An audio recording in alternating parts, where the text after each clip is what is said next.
Well, hello everyone. Thank you for joining Thursday lectures from the Education USA in Ukraine. My name is Katerina Alexandruk. I'm the outreach coordinator for the Education USA network. And today we have a very interesting topic as for me. Because one, we speak about the university search. We always at Education USA say that the United States has more than 4,000 accredited universities and colleges, and there are so many types of different universities and colleges. In Ukraine, we used to have public and private, mostly universities, but the United States, they can offer you more than that. And we will just to cover some of types of US universities in our future webinars starting from today. And today we will speak about Christian universities. Do they differ from typical universities? Is there any difference at all? What are the values of such universities? What you can profit from studying at such university. And I'm very pleased to introduce our speaker today, Kimberly Yeung, the recruitment coordinator at Pepperdine University. And Pepperdine University is considered to be a Christian university. And you will be able to hear about the university, about the programs offered, and about the Christian university concept in the United States.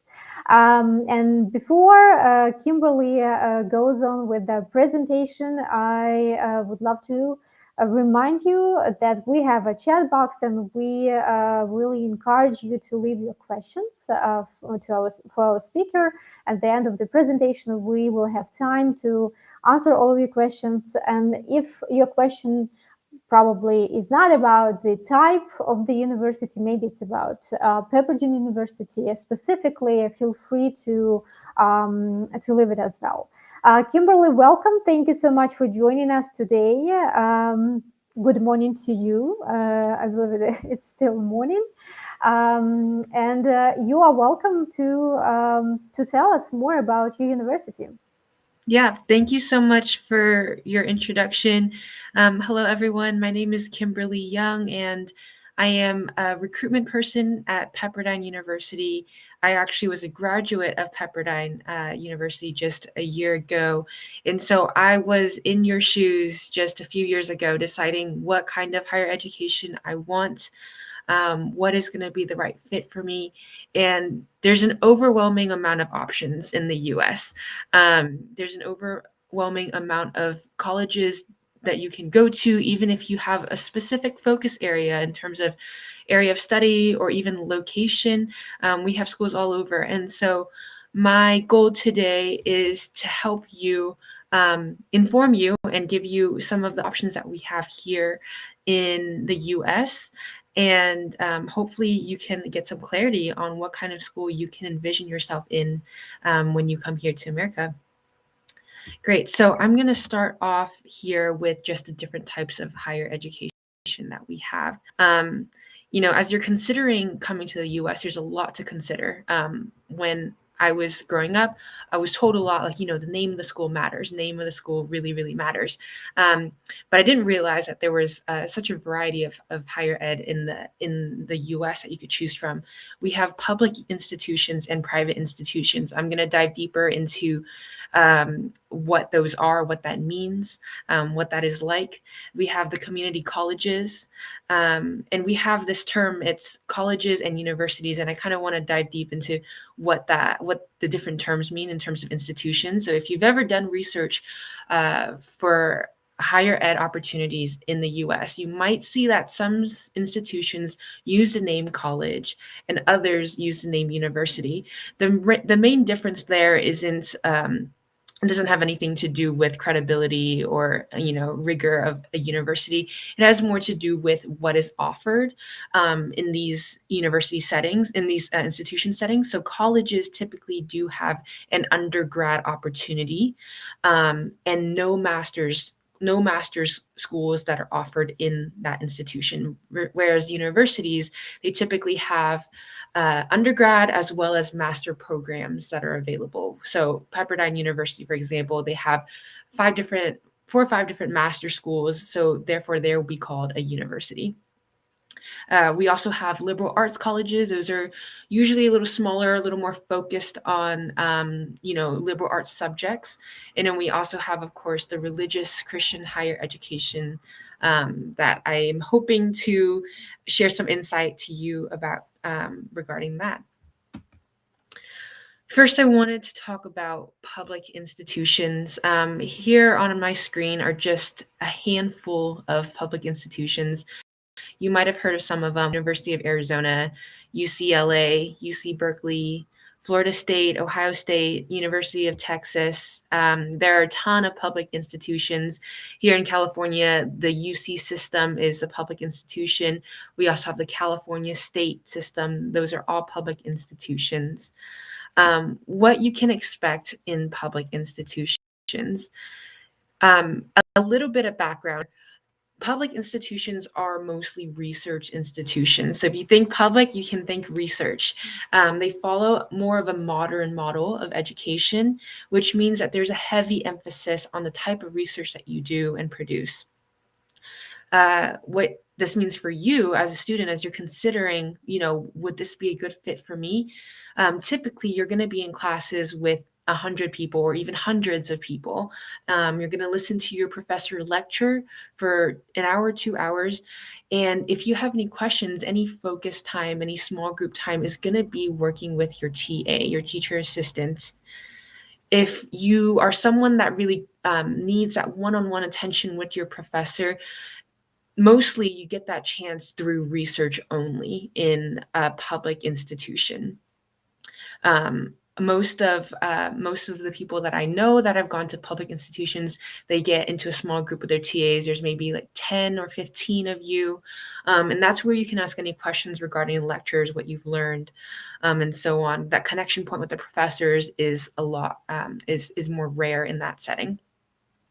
Typically, you do get a larger selection of majors compared to, liberal arts classes. There's more majors to choose from, which is great if you are someone that's like, I have no idea what I want to do with my career. I'm kind of open to several different things. Public institutions have a vast variety of options for you. They are funded by the state government, which for students, that means that public institutions are usually less expensive than private institutions. I do want to put an emphasis here of the cost of the education doesn't determine the quality of education. As you can see, there's some notable names that I listed: UCLA, UC Berkeley. There's several notable public institutions on that side, but in terms of cost, you can expect it to be less than private institutions. All right. Next, I want to talk a little bit on private institutions. I screen some examples of private institutions. I'm sure you've heard of some of these. We have Stanford University, NYU. Pepperdine is a private institution. MIT, University of Southern California, Pomona College, Vanderbilt University, Dartmouth College, or some more of and there's just several. I know, I cannot imagine doing the research from just across the world because there's just such a vast variety of options to choose from. A little bit about private institutions. So a little bit of background for here. These institutions are more teaching based than they are research based. So private institutions are inspired by the English model of teaching, English model of education, which does include that teaching based, that more nurturing environment. Like I said, public universities are inspired more with the research base. And if you're curious, community colleges are actually were inspired by trade school. And so that can give you a little glimpse of, how these schools are meant to run. Typically, there's smaller classes in private schools, smaller to medium-sized classes. My experience in a private institution, typically we're in classes with 15 to 20 people. We had the bigger classes too with 100 people, but those are a lot less common. Sometimes I was even in classes with just 5 or 6 people, and it would almost be like a small group discussion every single class. This actually gives you an opportunity to really get to know your professor, really connect with your professor. There's a smaller selection of majors and course offerings typically, but what that means is they offer more specialized academic programs. So if you know what you want to do with your career, you know what you want to study, you know what you want to come to the US to do, this might be a good option for you because you are able to narrow your focus into finding a liberal arts education that has some of your interests, that has some resources for you. For example, if you're really interested in becoming a teacher one day, there's some schools, Pepperdine is one of them, that do their teaching curriculum very well. They give lots of opportunities for students to come and learn and then go get practical experience. So that program is developed very with a lot of intention to let our students be successful in that field. We have some private schools that have religious affiliations. Not all private schools have a religious affiliation. So Pepperdine is one of them, but Stanford is one that does not have a religious affiliation. There's several that don't as well. Some private colleges are considered liberal arts colleges, and it's essentially what I mentioned before, more focused on specific subjects in the humanities realm. It's not that they don't offer other subjects, but they're more focused there. So private institutions are not funded by the government. They typically rely on endowments or private donors to be able to run. But that being said, they are more expensive than the public institution option. Usually private schools then are more generous with their scholarships because they do have, a huge increase in tuition compared to other public schools. But there's also lots of opportunities in private schools to apply for scholarships, to get resources for scholarships. They typically have, a great alumni association, and this is where all the donors come from. And so that's kind of what you can expect. I used to be kind of turned off by the private school, the private institution realm, just because of the pricing. But for a lot of people, the scholarship ends up being something that makes it feasible for them and doable.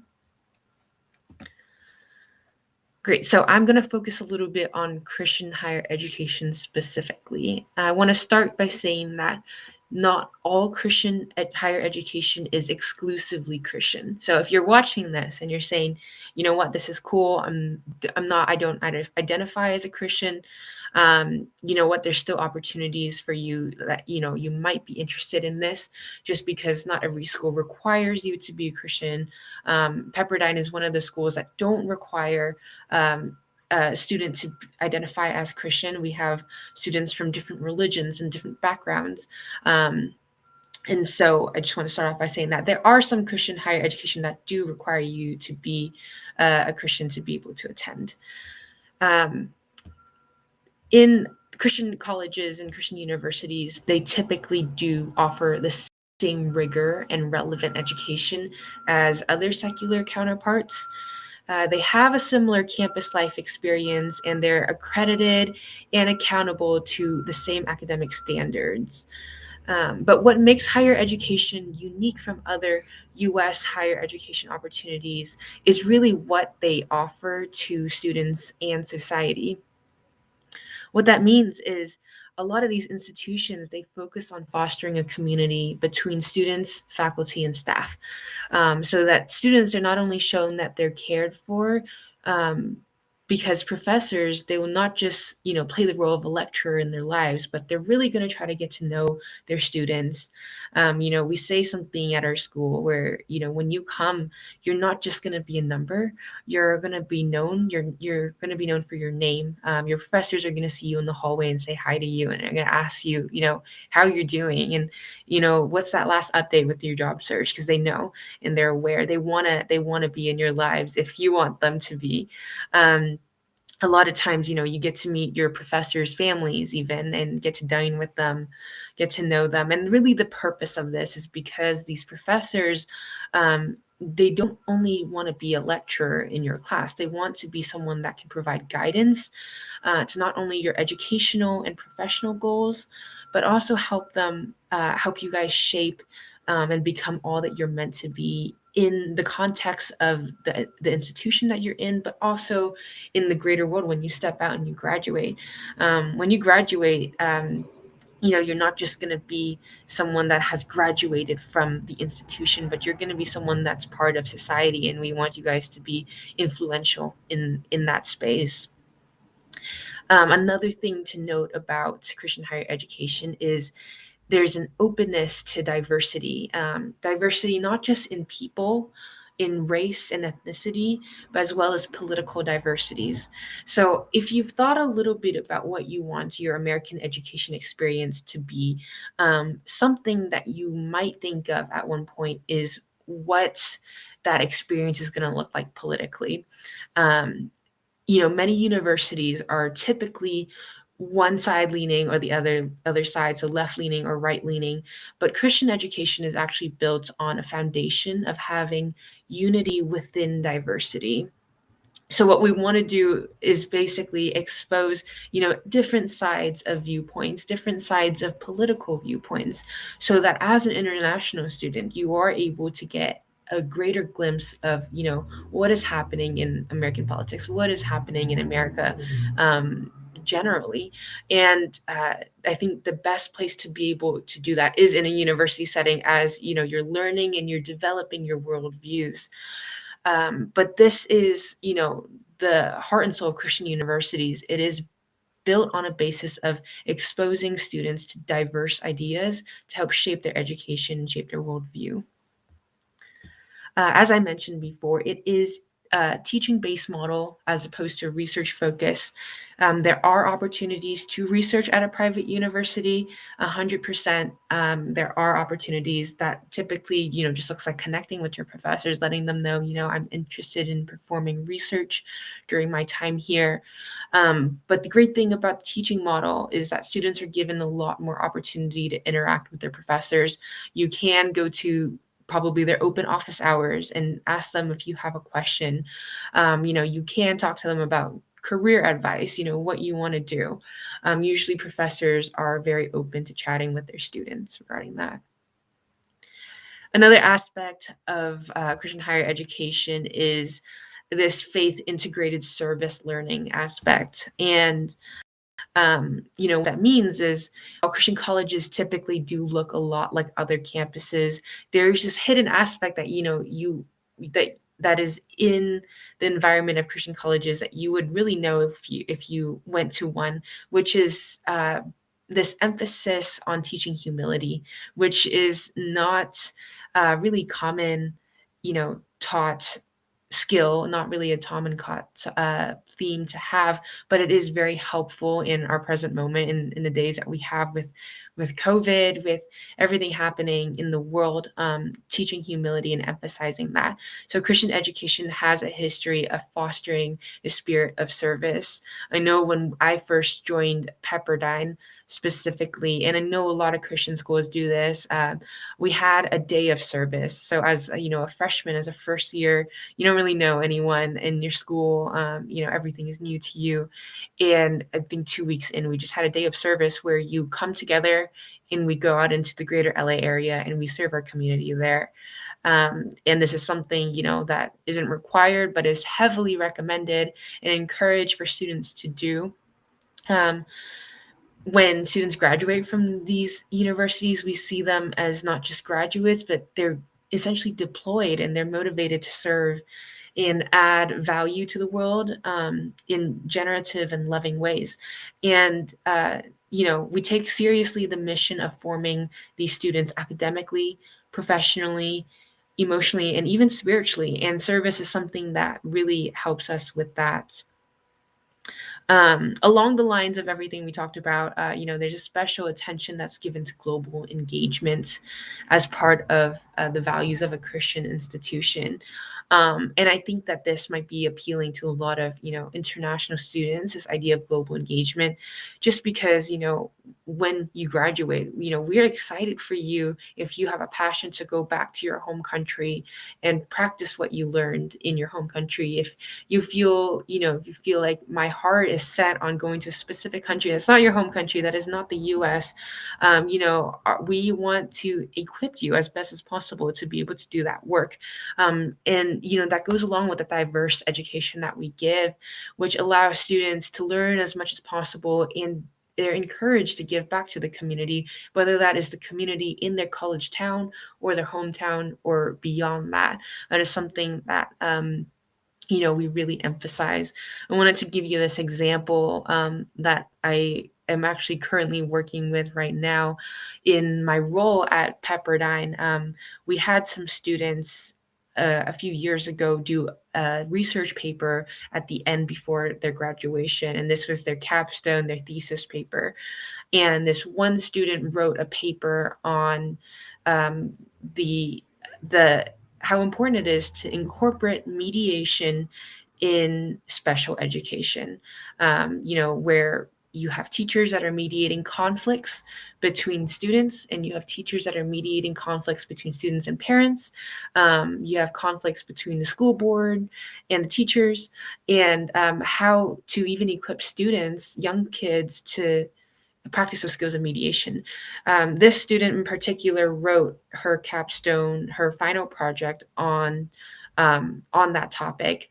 That topic was presented to our city, and the city then granted us lots of money to be able to implement this in our school and then the further community there. So a recent project of mine was getting to start this like special education mediation training for local LA teachers and educators, so that we can impart skills of mediation with them. And that's just, I want to bring up that example because that gives you a glimpse of how we empower students to not just think of, what is this education doing for myself? What am I getting out of the tuition that I'm paying for this? But more of, how am I going to be useful in the world around me? How am I going to make the world around me a better place? Which is a question that a lot of people tend to ask after their graduation when they're figuring out what career they want to pursue. I took this model here from Azusa Pacific University, which is a Christian institution in Los Angeles. And I think this encapsulates this idea of service learning very well. This idea of, what translates over to the goals that we try to implement for our students. So academic material, we really see it as civic learning. Service for us, why do we emphasize service? Is because we see that helps students grow personally. Even for myself, when I wasn't sure what I wanted to do, going and serving people ended up being a very helpful a helpful outlet to examine, myself, but also see the world for not just myself. There's people around me, that I could be helpful to. There's a critical reflection piece, and that critical reflection piece is key to Christian higher education because, you're going to write papers on service. You are going to, write papers that your professors are going to read and give you feedback for. And that's the part where we really emphasize academic learning, is that reflection piece. All right. I wanted to share a little bit about opportunities at Pepperdine. I don't know if you guys have ever heard about Pepperdine University, but if you Google Pepperdine University, you might see the beach, you might see the ocean. That's because we were located right on the coast of California, where the beach is just right across the street. So it's not the worst place to be. We are located in a town called Malibu, California. It is about 20 miles from LA. You have access to Hollywood, downtown LA, Santa Monica, and some, greater cities. It is attached to the greater metropolitan area, but it does have the benefits of being an exclusive community. So you kind of get the best of both worlds, is what I'm saying. Um, it's not what everyone expects as a college experience. And so I really want to encourage you to take the time to think about, what kind of university experience you would like to have. Even write it down, make a list of what you expect in a college town. There's people, that end up going to colleges because they're like, this name is great, but they're like, I just don't fit in here. It's hard for me to see myself here the next 4 years to do my education. They end up transferring. And I want to save you from that trouble if possible. Pepperdine is not the typical college campus. You don't get a huge college town right down the street from your college, from your campus location.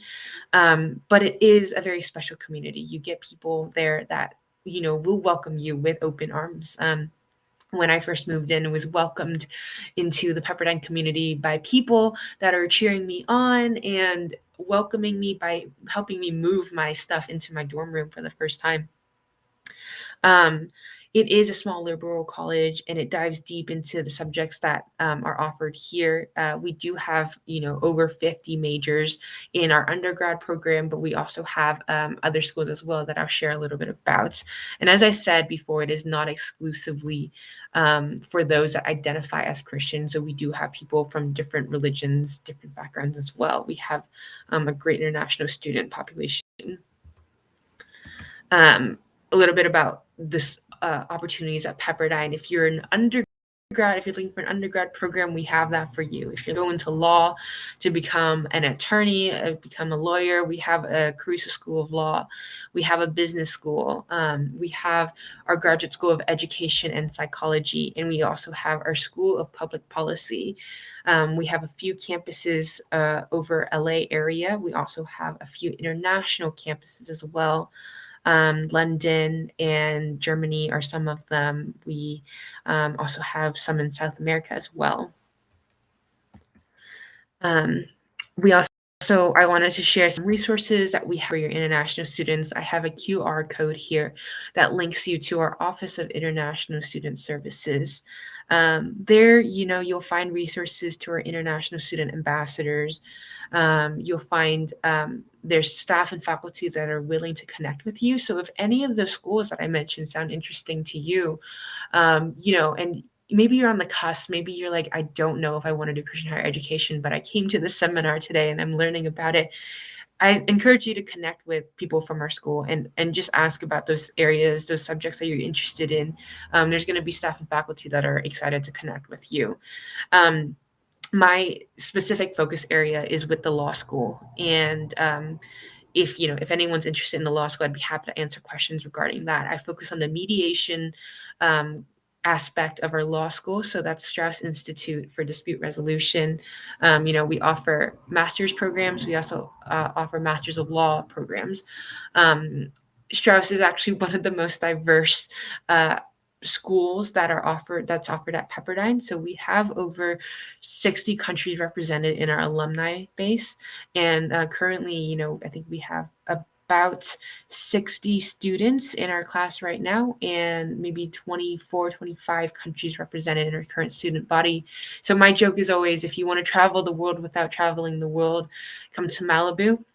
You will find people from all over the place and learn about different cultures. And it'll be a great opportunity for you to do that. If you have any questions regarding that, feel free to connect with me personally. I'd be happy to drop my information in a chat or in the comments below. And so that being said, that's all I have for my presentation. I'd be glad to take some time to answer any questions that you have, or any comments. So much for the information provided, shared with us. It was very interesting. Well, I think our audience is still thinking about the questions, but I'm sure they heard like a lot of interesting and useful information about types of universities and colleges. Like to think, like a lot of the good information to think through. Well, I do have questions about the application, and we know that for the application, the students, international students, US students, they need to write as like their personal statements, right? Motivation letters, and what basically who are you looking for to be part of your university? What kind of student? What like type of students? And what the student needs to put on the motivation letter? What kind of values probably you appreciate the most from you, like at your students, that you are really like looking at this motivation letter, you just see that this is your type of person, and you really want the student to be on campus, to be a part of the university. Yeah, great question. So this does vary by each school, but I'm speaking right now overall for all of our institutions here at Pepperdine. The application process does typically require personal statements. For some institutions, they do require a resume as well. Um, when I am talking with people that are interested in applying, I always say, we want to know you as a person. Your personal statement is the best place for us to know you as a whole person. You're going to have your application, and it's going to give you a chance to show off, talk about your experience, talk about your GPA, talk about your work experience. We're going to know all of that in your application and or your resume. Your personal statement is a chance for us to, get to know who is Kimberly as an applicant, who is Kimberly as a person, who is she aside from her academic accomplishments and her her experience, her work experience. So that is really going to be the chance for you to show us, what are you passionate about? Why do you want to come to Pepperdine? What do you want to do after Pepperdine? What is Pepperdine going to help you with in terms of your career goals? Um, and that's usually what we look for in a personal statement. And it's good and bad, because I think it's mostly good essentially for those who feel like, what, like, I don't have the most outstanding GPA, I don't have the most outstanding work experience. The good news for you is we want to get to know you as a person. We look for people that are open to learning, that are open to diverse ideas. That's not for everyone. Some people are looking for specific teaching, specific ideas, specific, types of political stance in their institution. So we do really think that the student that thrives in the Pepperdine community is one that is open to learning, that is open to ideas, that is going to sit in a classroom and, communicate with their students and hash out, why they think, X is right, or why they think X is better, um, and so that would be, my advice in terms of that personal statement piece is, like, if you were to sit down and tell us, who you are without the academic and the professional accomplishments, we want to know you as a person. Thank you, Kimberly. What about serving and volunteering? I know that, well, we always tell our students that the volunteering is very important for American universities. And what would you recommend to a student who hasn't had any serving experience or any volunteering experience, like, but who wants really to be a part of the community at your university? Yeah. You know what? I think it goes back to that openness piece. Just be open. If I'm being honest, sometimes I'm joining these serving groups, these volunteer groups, and I don't know what I'm doing. Um, a lot of people don't know what they're doing, because you're serving a group that you might not identify with. You're serving a group that you might not you might not have never been homeless. You might not have never been a foster kid, or maybe you have, and you have that experience. That's great, and you take that with you. But a lot of times, we're just looking for people that are open to helping, whether that's being present, whether that's just standing there and serving food, or standing there and saying hi, making care packages, and we don't require you to have a master's in volunteering to be able to volunteer with us. That's not, I don't think that's a thing. But it goes back to the idea of being open. If you ever come to Pepperdine, if you ever come to LA area, you know what, there might be a culture shock. You're going to see people of extreme wealth, and then you're going to see people of extreme poverty. You're going to see people that are born and raised in America, and you're going to see people that are from different parts of the world. And there's just, because of that, there's so much room to volunteer and get involved with a nonprofit that exists in LA. There's so many that are involved. And they're not looking for people with experience. They're just looking for people that are willing. So, yeah, don't be nervous. In fact, a lot of people that have even volunteered quite a few times, they're typically like, I don't know what I'm doing, because they're volunteering with a different nonprofit, you know? And so there's always someone that'll help guide you. But yeah, it's a great thing to be able to experience if you haven't experienced it yet. Well, thank you. Can you give us a little bit more details on the scholarships that the Pepperdine University is offering? I do understand you might not have any numbers, specific numbers, but at least to tell what about the scholarship for international students? What options our students have if they are looking for fundings? Yes. Great question. So, in terms of scholarships, again, because my focus is more on the law school side, I can't speak in general for everyone. Most of the schools, maybe not all of our schools at Pepperdine, do consider you for scholarship when you apply. What that means is when you apply, we're reviewing your your application materials. We're saying, do we think that this person is going to be a good fit for our institution? A few weeks later, after you get your decision letter, if you're accepted, you will also get a scholarship offer.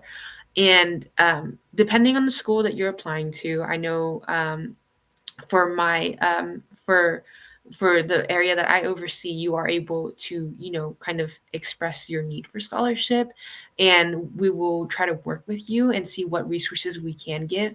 Pepperdine does partner with other organizations that give scholarship and funding as well. So there will be opportunities to send in separate applications to different scholarship opportunities. If that is you, if you're in that case where you're like, I want to apply, but I need a scholarship, we have financial aid offices that are available to you. The Office of International Student Services, with the QR code that I put up there earlier, you can talk to them and say, like, I'm interested in scholarship. They also have specific scholarship opportunities just for international students as well.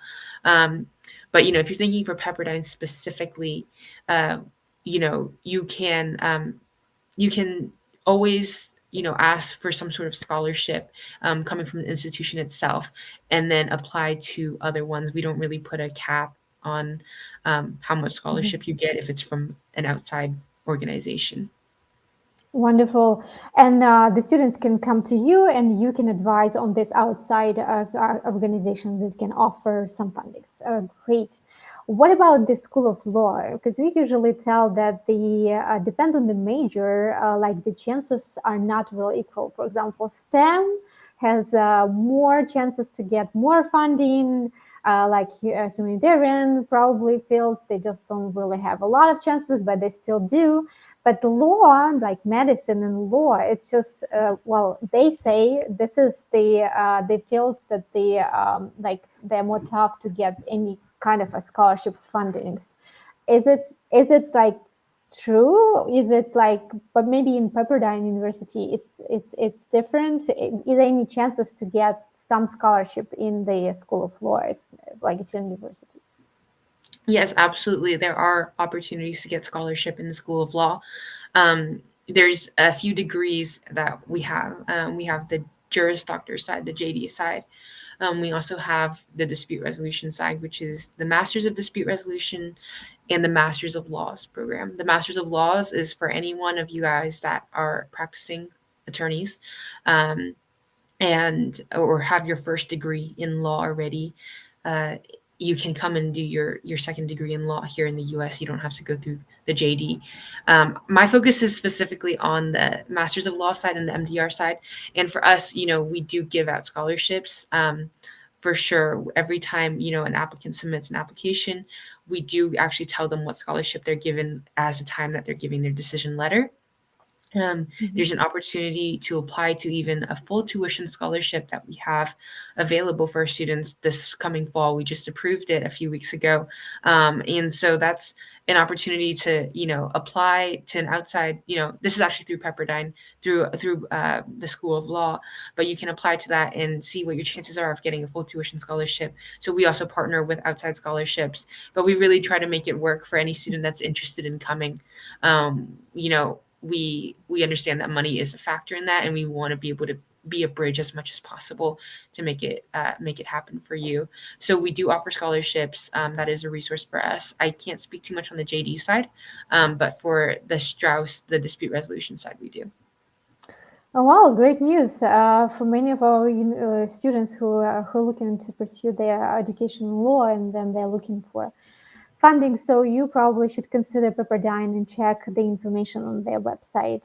Thank you so much, Kimberly. My last question about the webinars. I know we had a little chat, like a short chat before the webinar, and you mentioned that you have this weekly webinars. Do your university the university do the webinars for international students that they can join at some point to hear about the application process, the requirements, the probably dates?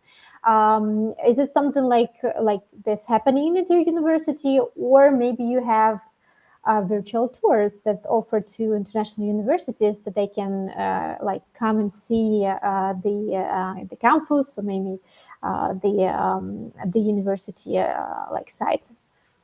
Yes, absolutely. I do a weekly webinar every week on Thursdays, actually. This next hour, it's 8 a.m. Pacific time, so our time, but typically that gives room for everyone to be able to join. So even on, the furthest side, it's still a reasonable hour to be able to join. So I do a weekly webinar for our any student that's interested in Strauss in dispute resolution. If that is you, I would be happy to get in contact with you and send you information regarding that.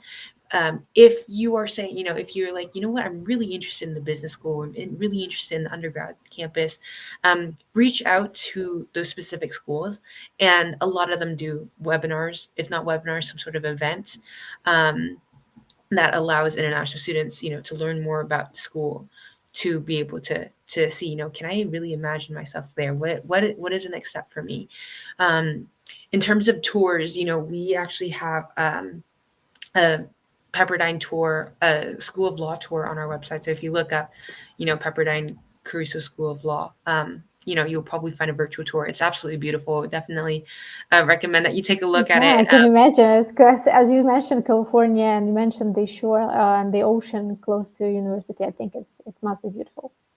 Yes, it's absolutely beautiful. And so there are actually so many YouTube videos on that are available to students to be able to watch it, like from the student perspective as well. But there's also some videos that we have on our websites, on our Pepperdine websites, regarding videos and tours. So I definitely recommend that you take a look into that. But if there's a school that that you are interested in, reach out and ask them, when is the next meeting that I can join in on a webinar. I'm doing one in about 20 minutes, and so if you're interested in that, you're welcome to come on that as well. I'd be happy to connect. Actually, I don't know, Katerina, if I could put my email down somewhere. We can share the email if you just put in the chat, and then we will show it on the screen. And then in any case, if our audience is interested to to contact you or the university, or probably if you have any questions, please feel free to contact Kimberly directly, or contact EducationUSA in Ukraine, and we will get you through to Kimberly or to the Pepperdine University representative.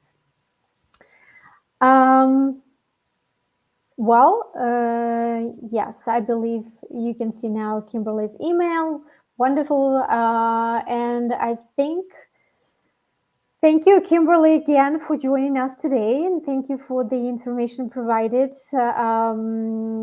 well, I believe the presentation just showed us should be is very engaging, and I don't know, I really love the all the concept of being like studying in California and studying Pepperdine University, and being a part of the community that you offer at your university. Thank you so much for that. And I encourage our audience to learn more about Pepperdine University at their website, or contact us or contact Kimberly at her email address. Well, and I will let you go since you have your next webinar. We just don't want to keep you way too long. And I would say goodbye to our audience and see you next week. Yes, absolutely. Thank you so much, Katerina, for having me. Again, if anyone has any questions, feel free to email me. Yeah, and it was an honor getting to chat with you, Education USA Ukraine. Wonderful. Thank you. Bye bye, everyone. Bye.